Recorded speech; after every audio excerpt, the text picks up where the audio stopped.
네, 시청자 여러분 안녕하십니까? 김민곤입니다. 윤석열 대통령이 최근 수도권 광역급행철도 GTX-B 노선 춘천 연장 계획을 재차 강조하며 사업 추진에 청신호가 켜졌습니다. GTX-B 노선은 인천 송도부터 남양주 마석을 잇는 급행 노선으로 이 노선을 춘천까지 연결하면 춘천역에서 서울역까지 55분, 용산역까지 63분 등 수도권 접근성이 획기적으로 개선되는데요. 관건은 4,238억 원에 달하는 막대한 사업입니다. 반드시 정부의 제5차 국가철도망 계획에 반영돼야 국비 지원을 받을 수가 있는데요. 또 하나의 관건은 추진 속도입니다. 사업이 확정된다고 해도 속도가 지지부진하다면 추진되기 어려울 수가 있습니다. 부디 정부는 물론이고 강원도와 지역 정치권이 적극적으로 나서주길 바랍니다. 강원도의 오늘과 소통하는 시사 큐레이터 생방송 더 인사이드 지금 시작하겠습니다.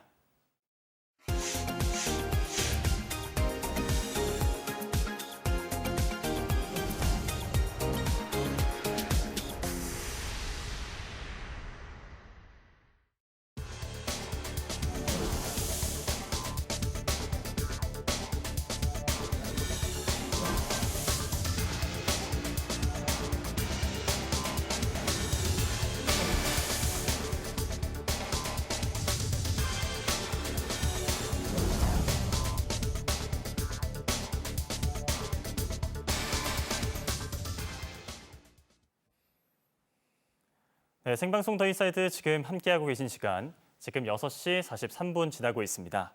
네, 한 주간 가장 핫한 이슈를 탈탈 털어드리는 시사인 이슈 시간입니다. 오늘도 진보와 보수를 대표하는 두 분의 전문가와 함께하겠습니다.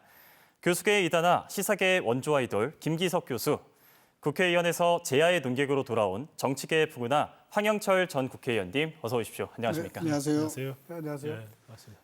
네, 오늘 김우진 아나운서를 대신해서 시사인 이슈를 진행하게 됐습니다. 잘 부탁드리겠습니다. 네, 뭐 자꾸 새로운 MC가 오실 때마다 느끼는데 점점 더 잘생기고 목소리도 더 좋으시고 그런 분이 자꾸 오시는 것 같아요. 나중에 김우진 앵커 만나면 어떻게 하시려고 그러십니까? 그때 어떻게 해봐야지 또.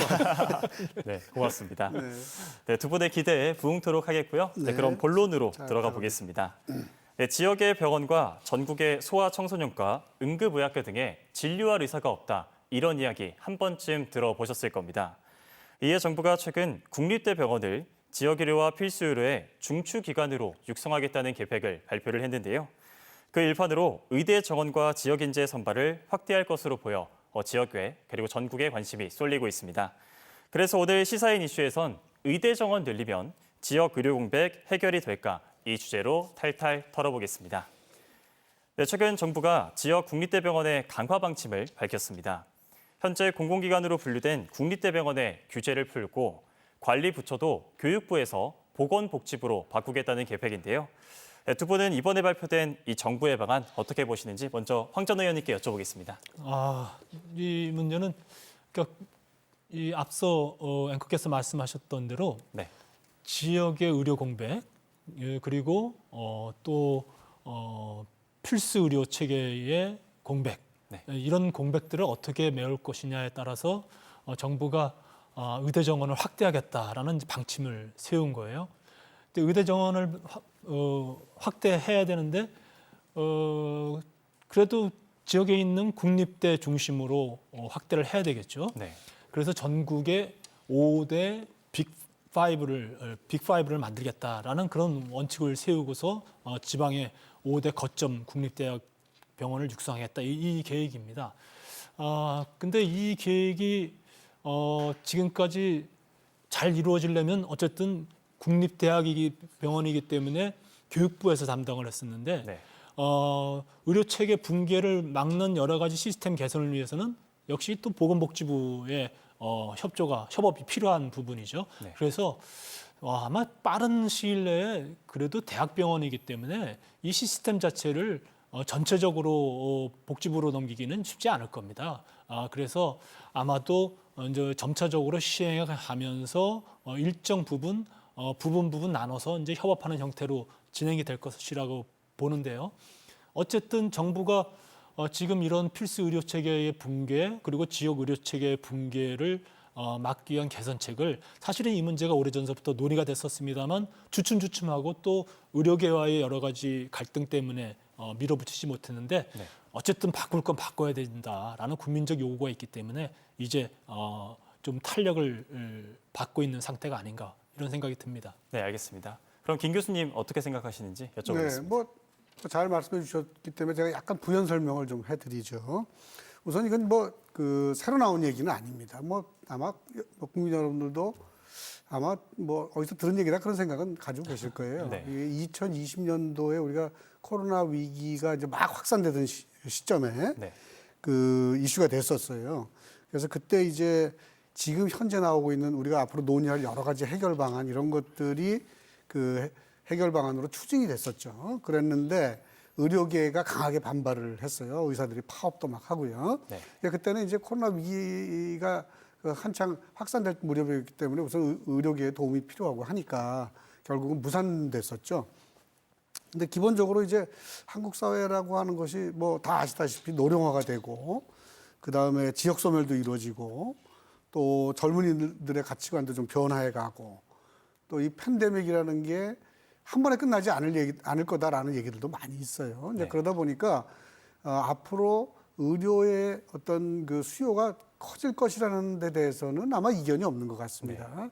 이제 그런데 지금 현재 2006년도에 우리나라에서 그 의사의 정원을 묻고 난 다음에 그 이후에 이제 더 증대되는 의료 수요에 대응하지 못해 왔기 때문에 또 앞으로 더 커질 것이기 때문에 제가 생각해도 이것은 뭐 반드시 빨리 대응을 해서 뭔가 적절한 해결 방안을 찾아야 될 문제다 이렇게 생각을 하고 있습니다. 네, 알겠습니다. 네, 그리고 또 이 같은 문제를 해결하기 위해서 정부가 의사 수를 늘리겠다는 계획인데 의사 단체는 반발하고 있습니다. 의대 정원을 확대하면 의대 교육의 질이 떨어질 것이다.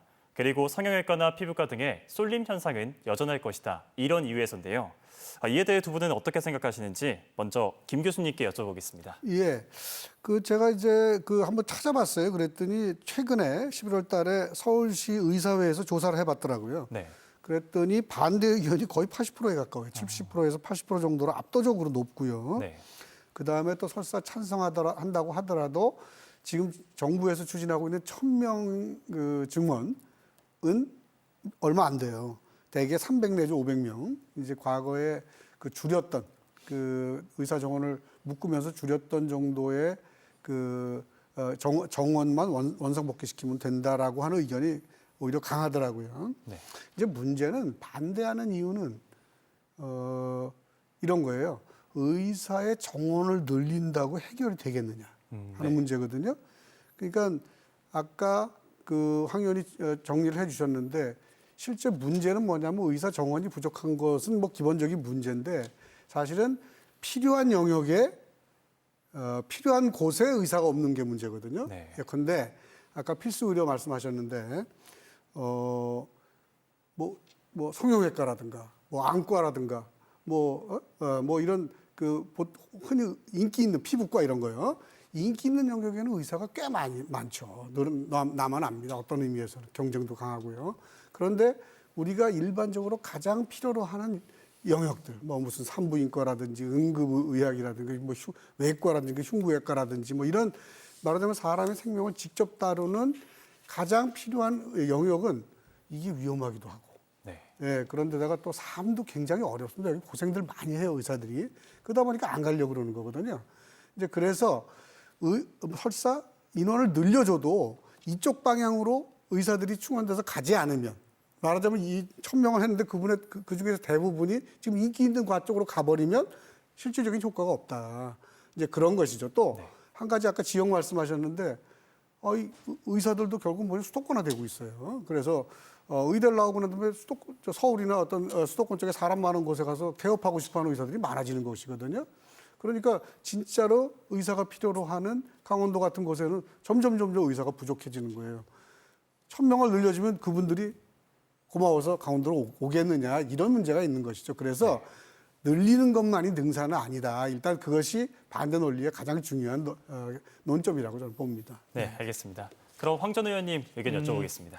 지금 말씀하신 이제 이 몇 가지 부분들이 아마 의사협회 중심으로 이제 나오고 있는 이제 여러 가지 의견들의 논리예요. 네네. 그러니까 이제 기본적으로 의사 수를 늘리는 것에 대해서 국민들은 어떻게 볼까 생각하면 아마도 국민들은 의사들이 직종 이기주의가 좀 지나친 것 아닌가.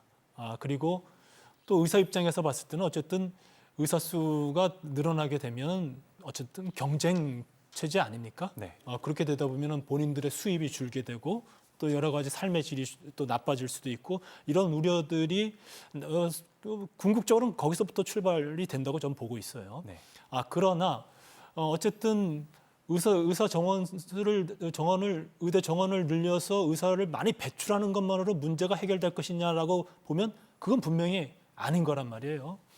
2023년도에 일례로 소아과 전공의의 신청 현황을 보니까 제가 전국에 보니까 전국 총정원이 207명인데 이 중에서 37명만이 지원했다는 결론이 나왔어요. 네. 이런 데이터가 나와서 결국은 이렇게 필수 의료의 사각지대가 발생하고 있는데 이런 발생하고 있는 의료 사각지대를 지금 정원을 늘린다는 것만으로는 해결되지 않는다라는 분석이 좀 맞다고 보고요. 네. 그렇게 한다면 이것을 해소하기 위한 대안들을 함께 모색돼야 된다라는 그런 논리도 함께 만들어져야 된다고 보고 있어요. 이제 그런 문제점을 의사협회에서 제시했다고 보는 것이죠. 그래서 이 문제에 대해서는 어쨌든 국민들 또 여러 가지 환자들 단체라든지 또 시민사회 단체에서는 강력하게 이 의사 정원 수를 늘리기 위한 의대 정원 확대를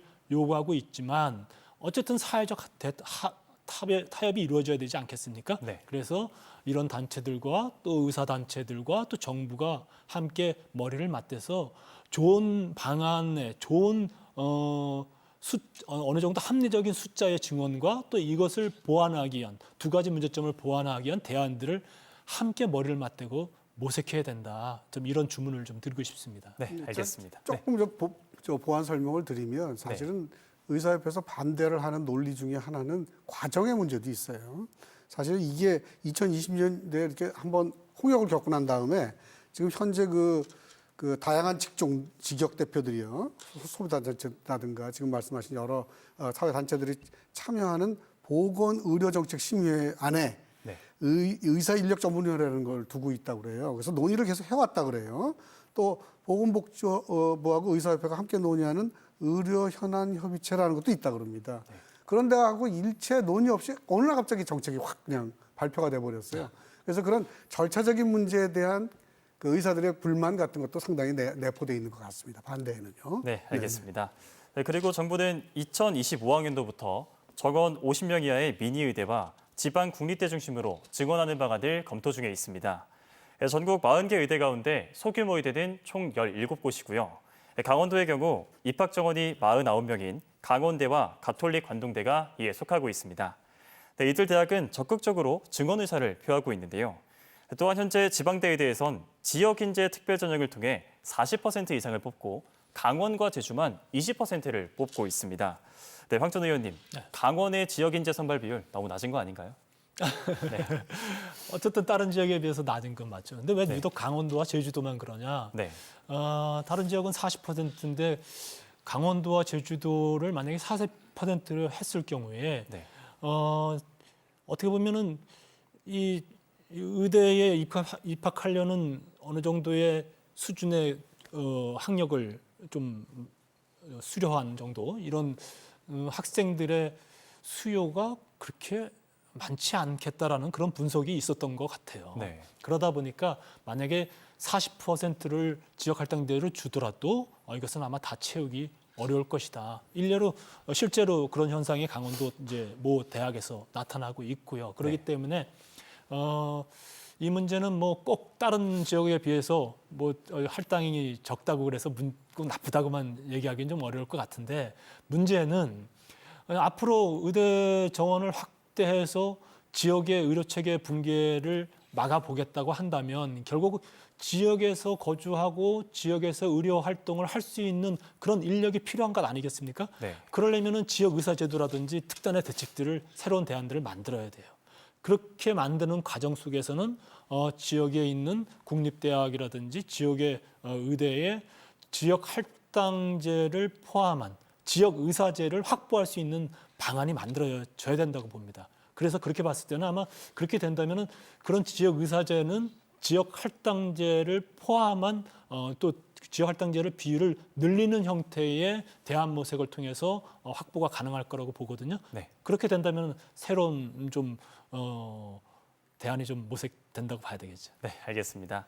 그리고 또 올해 연세대 원주와 가톨릭 관동대 의대 두 곳은 지역 출신 합격자 비율이 각각 18.6%와 14%로 지역 인재 의무 비율인 20%도 채우지 못했습니다. 네, 수능 최저학력 기준을 충족하지 못해서인데요. 네, 그런데 최근 경북대 치의대에선 3명을 뽑는 지역 인재 전형에 수능 최저학력 기준을 없애 또 논란이 일기도 했습니다. 학교 측은 치의대를 살리기 위한 자구책이라고 항변을 하기도 했는데요. 네, 김 교수님, 강원도는 어떻게 하는 게 좋을까요? 네. 지금 금방 말씀하셨듯이 우리가 20%밖에 못했던 이유는 결국은 그것도 못 채운다는 얘기거든요. 네.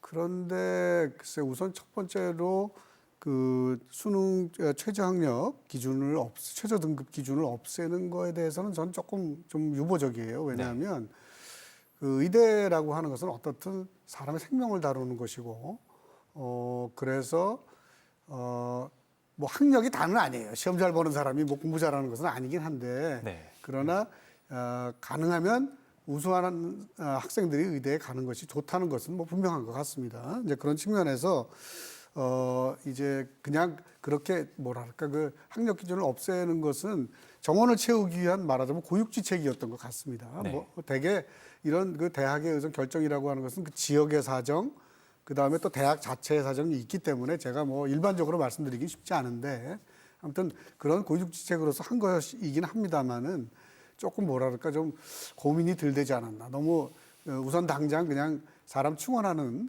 그런 당장에 그냥 생각만 하고서는 그런 조치를 취하지 않았나 하는 생각이 들어요. 좀 더 뭐랄까 하여간 여건에 맞게 우수한 학생을 충원할 수 있는 어떤 방안을 계속해서 찾아야 되겠죠. 네, 그렇군요. 그런데 지방의대 정원을 늘려도 이 수도권 학생들이 그 자리를 채우고 졸업 후에 다시 수도권으로 돌아가 버리면 지역이나 지역민 입장에서는 손해입니다. 네, 그래서 입학 때부터 지역 의사제라는 선발 전형을 도입을 해서 지역에서 10년간 의무적으로 근무를 하고 국가장학금을 주는 방안을 또 검토 중에 있습니다. 하지만 의사단체는 직업 선택의 자유와 이동권이 침해되고 또 그렇다고 한들 지역의대 문제가 해결되지 않을 것이다, 도움이 되지 않는다는 입장이기도 한데요. 네, 두 분은 어떻게 보시는지 먼저 황 전 의원님께 여쭤보겠습니다. 이 문제를 좀 바라볼 때 같이 좀 비교될 수 있는 사안이 하나 있는데요. 우리가 그 5급 공무원 사무관을 뽑을 때 이제 행정고시를 보거든요. 네. 예전에는 이제 국가직으로서만 행정고시를 봐서 뽑았었는데 그러다 보니까 우수한 인재들이 아무래도 국가직에 쏠림 현상이 나타나다 보니까 지역에 좋은 인재를 확보하기가 어려웠던 거예요. 그래서 1995년부터 지방행정고시라는 제도를 도입해서 이렇게 뽑았어요. 그 지금 같은 이런 논리라고 한다면은 지방행정고시도 역시 위헌 소지가 있었다고 볼 수밖에 없거든요. 네. 그런 측면에서 봤을 때 국가적으로 여러 가지 난제를 풀어내기 위해서 특히 지역의 의료 공백을 풀어내기 위해서 지역의사제를 도입하고 그 지역의사제가 일정 정도를 지역에서 일하도록 만드는 것은 결국 국민의 행복 추구권을 전체적으로 확보한다는 측면에서 봤을 때는 결코 위헌의 소지가 있다고 보기는 좀 어려울 것 같아요. 네. 그래서 충분히 저는 이 제도가 도입된다고 할지라도 그런 문제점은 좀 없을 거라고 보여집니다. 다만 이렇게 하려면은 어쨌든 근무제 제약을 둬야 되는데 근무제 제약을 두려고 한다면은 그에 상응하는 보상책이 만들어져야 되겠죠. 네. 그 보상책의 형태가 이런 지역 의사제로 시작하겠다는 이 약속을 받고 그리고 그에 따르는 뭐 장학금이라든지 여러 가지 또 급여의 문제라든지 또 삶의 질이라는 문제라든지 이런 등등의 것들을 좀 보완해 줘야 된다고 보고 있어요. 네. 그렇게 되면은 어느 정도 수용이 되지 않을까 생각합니다. 네, 알겠습니다. 네, 김 교수님 어떻게 생각하십니까? 이제 뭐 원칙적으로는 다 맞는 말씀이죠. 예, 이제 그런데 이게 참 쉽지 않아요. 이게 쉽지 않습니다. 이 현실 세계에서는 네. 이게 뭐냐면 자 우리가 왜 의사라는 직업을 선호하죠? 사실 이제도 나오니까 우리 주변에 젊은 뭐 초중 학생 가진 학부모들이 다 우리 애도 의사 한번 시켜볼까 뭐 이런 생각들 다 한단 말이죠. 네. 그것은 뭐냐면 뭐 예컨대 의사는 돈을 많이 번다 뭐 이런 생각. 또 사회적으로 뭐 지위도 괜찮지 않습니까? 의사라 그러면 다 존경해요. 뭐 그다음에 삶도 좀 편안하지 않나요? 의사라 그러면요. 뭐 그렇게 생각한단 말이죠. 실제로 의사들 삶이 그런 분들도 있지만 사실 굉장히 어렵고 경무에 시달리는 분들이 많거든요. 대부분 그렇죠. 말이죠. 자, 의사를 그런 편안하고 좋고 돈 많이 벌고 이런 것으로 추구했는데 이분들이 10년 동안 지역 의사로 근무해라. 이제 이렇게 된다고요. 정상적으로 근무할까요? 어떻게 생각하세요? 그러니까 예컨대 본인은 여기 와서 근무하고 우리 왜 저 혁신도시나 뭐 할 때 있었잖아요. 있고 그다음에 가족은 서울에 두고 네. 그런 일도 많이 벌어지지 않을까요?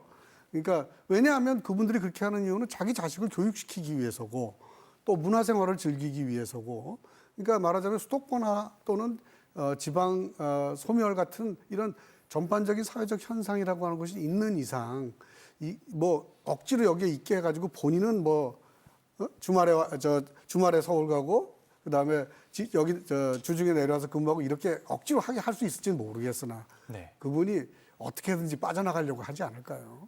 그러니까 우리가 어떤 제도를 이렇게 만들 때는 우리가 그걸 만들어서 이런 효과가 있을 것이다라는 것을 기대하고 만들지만 현실은 그렇지 않은 경우가 많습니다. 네. 그러니까 뭐 안 된다고 자꾸 얘기하긴 죄송스러운 일이긴 하지만 우리가 이런 형식의 제도를 만들어서 잘 안 됐던 경험이 너무 많단 말이죠. 왜냐하면 사회적 변화가 너무 큰 변화가 진행됐기 때문에. 네. 그래서 좀 더 하여간 정교하게 고민을 더 할 필요가 있다는 생각을 합니다. 네, 뭐 알겠습니다. 현실적으로 우리가 네네. 지금의 현실을 보면은 네네. 뭐 강원도를 비롯한 지방의 경우에 있어서는 의사 모셔오기가 하늘의 별 따기 뭐 이런 얘기가 나오잖아요. 네, 맞습니다. 그러니까 지금 같은 제도로는 해결이 안 되는 거예요. 그러면 해결하기 위한 새로운 대안을 모색해야 되는데 그 대안으로서 지역의사제가 검토되고 있는 것이고요. 다만 그러면 현재 의사들이 가지고 있는 여러 가지 심리적 자부심이랄까 또 경제적 우위 뭐 여러 가지 또 지역 뭐 명예라든지 이런 측면들을 지역의사제도 함께 보장을 해줘야 되는 부분이 있기 때문에 그런 부분들이 함께 검토되면은 저는 뭐 의대 정원이 늘어나고 또 지역의사제가 어느 정도 할당이 된다고 한다면 또 그렇게 해서라도 여러 가지 보람을 가지고 이거에 지원하려는 인재들은 분명히 있을 거다 이렇게 생각합니다. 네, 알겠습니다. 그럼 결국엔 의사 수를 어떻게 늘릴지가 이 관건인데 지역 의사제와 함께 국가에서 공공의대를 세우자는 의견도 나오고 있습니다. 대신 졸업 후 공공병원에서만 일하는 공무원 의사로 정년과 연금 등의 보장 혜택을 준다면 이 지역에서도 근무할 가능성이 있다라고 하는 건데요. 하지만 공공의대 설립 시에는 천문학적 비용과 또 투자 대비 효과성 등을 이유로 부정적인 시각이 분명 존재합니다. 보건복지부 역시 공공의대 설립에는 신중한 입장이기도 한데요. 두 분은 그럼 공공의대 신설 가능성 어떻게 보십니까? 먼저 김 교수님. 참 네. 죄송스럽긴 한데 이것도 참 어려운 일인 거라고 생각합니다. 네. 예컨대 이제 공공의대를 나온 사람은 지역 의사고 또 공공병원에서만 근무한다. 뭐 이렇게 돼 있어요. 이분이 만약에 공공병원을 사직하고 개원을 하고 싶다. 그냥 개인 병원을 열고 싶다 그러면 뭐 어떻게 하나요? 의사 면허를 뺐나요? 네, 또는 뭐 장학금 줬던 걸 다시 회수해야 되나요? 나중에 가면 이분들이 뭐 몇천 명이 됐다 그러면 그거에 정말 만족하고 해줄 건가? 우리가 원하는 역할을 이제 그런 걱정을 하지 않을 수 없는 것이죠. 또 네. 정년을 보장해 준다. 또는 뭡니까? 연금 같은 걸 통해서 생활을 보장해 준다. 아니 우리나라에서 아까 말씀드렸지만 의사 되려는 이유는 그런 것보다 훨씬 나은 경제적 보상이 있기 때문이에요. 네. 그러니까 도대체 어느 정도를 보상해 주면 그분들이 만족하고 여기에 있을지, 공공병원에만 근무한다고 하는 그런 제약을 받아들일지 이런 것들이 굉장히 불확실하죠. 네. 그다음에 전 무엇보다 중요한 것이 힘들고 어렵게 의사가 된다는 건 정말 힘들고 어려운 일입니다. 공부 정말 뭐라 그래야 돼요? 거의 거의 그 고3 수준의 공부를 10년 이상 해야지 의사가 되는 것이거든요. 이분들이 나중에 삶이 행복해져야지 의사가 될 수 있는 거 아닌가요? 네. 과연 그런 측면에서 과연 이런 제도라는 것이 그 원활하게 작동할 수 있을 것인가, 이제 그런 우려를 자꾸 하게 됩니다. 네, 알겠습니다. 그럼 이에 대해 황 전 의원께 짧게 또 들어보도록 하겠습니다. 일종의 의사 사관학교를 만들겠다는 논리인데요. 네. 아마 이렇게 만들어도 지원하는 학생이 없을 것 같아요. 맞습니다. 만들었는데 지원하는 학생이 없을 것 같다는 일단은 생각이 들고, 두 번째는 이제 의대 정원 확대도 2025년부터 한다 할지라도 실질적으로 그것이 현장에서는 10년, 11년이 지나야만이 충원이 되는 거거든요. 그러면 만약에 공급 의대를 설립한다면은 지금 있는 각 대학에 비해서도 훨씬 더 좋은 여건을 갖추고 학생들을 모집해야 되는데, 이러려면 역시 국가 재정이 들어갈 수밖에 없어요. 그러면 네. 이렇게 국가 재정을 써서 가성비가 나올 것이냐? 저는 내가 만약에 현역 국회의원으로 있으면서 이 예산을 올린다고 한다면 아마 삭감하려고 할 것 같습니다. 네. 그래서 현실적으로는 굉장히 어려움이 있을 것이다, 이런 생각이 듭니다. 네, 알겠습니다. 네, 그래서 지역 필수 의료 서비스 가격 단가인 즉 수가를 지금보다 대폭 올려서 의사를 지방에 잡아둬야 한다, 이런 의견이 제시되고 있는데요. 이에 대해 또 짧게 한번 의견을 들어보겠습니다. 먼저 황 전 의원님, 이 정부의 재정적 지원 뒷받침 어떻게 보십니까? 일단 수가를 올리는 문제는 아마 국민적 저항이 좀 있을 거예요. 네. 다만 이런 필수 의료 체계에서 소위 말해서 이제 뭐 외과라든지 또 산부인과라든지 소아과라든지 뭐 이런 부분에서는 수가를 일정 부분 올리는 조치가 있었죠. 근데 네. 이것이 직접적으로 의사의 혜택이 가기보다는 그냥 그 혜택이 병원 전체 쪽으로 가는 형태가 있었기 때문에 디테일을 좀 변형시키는 형태의 좀 논의가 있어야 될 거라고 봅니다. 네, 알겠습니다. 네, 그럼 김 교수님 짧게 부탁드리겠습니다. 네, 뭐 마찬가지 얘기예요. 그래서 이제 필수 의료 영역 또는 지역 의료, 여기에 좀 더 나은 보상을 수가 인상을 통해서 해주겠다는 얘기인데, 네. 강남에다 병원 내면 훨씬 더 많이 벌 텐데 뭐. 네, 맞습니다. 그러니까 굳이 그거 바라고 여기 있을 거냐, 이런 의문을 자꾸 갖게 되는 것이죠. 네, 알겠습니다. 네, 오늘은 시간 관계상 이슈워드는 생략하도록 하겠고요. 예. 네, 보건사회연구원은 2035년에 2만 7천 명 이상 의사 수가 부족할 것이란 전망을 내놨습니다. 네, 의료에는 골든타임이 분명 존재하죠. 지금 지역 의료와 필수 의료 체계를 개선할 수 있는 시간, 바로 지금이 마지막 골든타임일 텐데요. 네, 정부의 신속하면서도 예리한 핀셋 대책을 기대하면서 오늘 함께해 주신 김기석 교수님, 황영철 전 의원님 말씀 감사합니다. 네, 고맙습니다. 네, 수고하셨습니다. 고맙습니다. 네. 네, 오늘은 이제 겨울이 시작되는 입동이었는데요. 네, 주말엔 더 큰 추위가 찾아온다고 합니다. 네, 건강관리에 더 신경 쓰셔야겠고요. 네, 생방송 더 인사이드, 저희가 준비한 소식은 여기까지입니다. 편안한 저녁 시간 보내십시오. 고맙습니다.